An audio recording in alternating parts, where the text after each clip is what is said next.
সবসময় তো বিড়ালই দেখেন, আজকে না হয় বিড়ালের মা বাবাদেরই দেখলেন।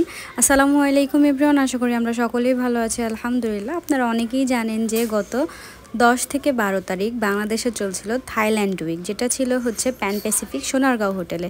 সবাই অলরেডি পোস্ট করে ফেলছে, আমি একটু লেট হয়ে গেলাম কজ আমার এক্সাম ছিল, প্লাস হচ্ছে গিয়ে একটু ব্যস্ততা ছিল, শারীরিক অসুস্থতা ছিল, সব কিছু মিলাই একটু ব্যস্ততার কারণে আমি ভিডিওটা এডিট করে রাখলেও ভয়েস দিতে পারি নাই।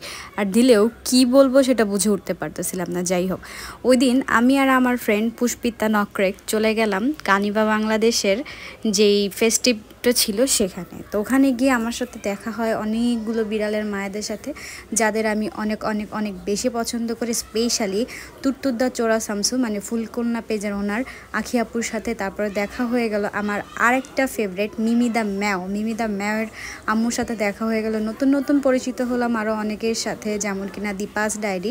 দীপা আপুর ভিডিও আমি আগে দেখতাম, তবে আপুকে পার্সোনালি ওভাবে চিনতাম না বা রেগুলার কমেন্ট করা হতো না। এখন যেভাবে করে রেগুলার দেখা হচ্ছে বা আশা করি যে ভবিষ্যতে আবার দেখা হবে। এই যে এই ভিডিওটা কিন্তু আমি এখানে একটা ভয়েস আছে, দাঁড়ান শুনতে পাবেন।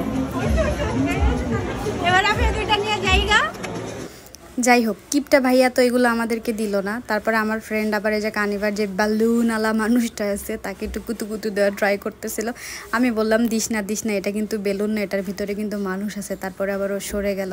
তারপরে আবার ক্যামেরাম্যান বললো যে আপু থাক, ধরা লাগবে না, আপনি একটু পাশে গিয়ে দাঁড়ান, আমি কয়েকটা ছবি তুলি। তাই বললাম ঠিক আছে। দেখেন আমির ভাইকে আমি কি বলতেছি, মুখ খোলা ছবি কোথাও যাবে না, দিয়ে দিতে পারি, কোনো গ্যারান্টি ওয়ারেন্টি নেই, বাট আপনি যদি বলেন তাহলে দিব না। আমি বলতেছি দিবেন না, তার মানে ইমোজি দিয়ে দেওয়া যাবে।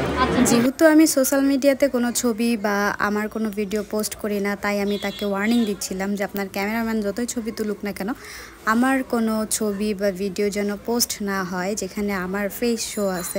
তো ভাইয়া বলতেছিল দিয়েও দিতে পারি। তখন আমি একটুখানি রেগে গিয়ে বললাম মানে কি? তখন ভাইয়া বললো না সমস্যা নেই, আপনি যদি পারমিশন দেন তাহলে দিব, আর যদি দেইও তাহলে আপনার ফেস ব্লার করে কিংবা ইমোজি দিয়ে পোস্ট করব। আর এই কানিভার যে লোকটা হাঁটতেছিল না, এটা দেখে আমার এত খারাপ লাগতেছিল, লিটারালি এত খারাপ লাগতেছিল বলার বাইরে। এর ভিতরে থাকাটা যে কতটা আজাবের যে থাকে শুধুমাত্র সেই বলতে পারবে। না নড়তে পারে, না চড়তে পারে, এমনিতেই গরমের ভিতরে, তার ভিতরে এর ভিতরে আছে, ঠিকভাবে দেখতে পায় না, ঠিকভাবে চলতে পারে না, ঠিকভাবে কিচ্ছু করতে পারে না। তো তার কাজ ছিল পুরোটা হচ্ছে যে ফেয়ার ছিল, ফেয়ারটা পুরোপুরি ঘোরা।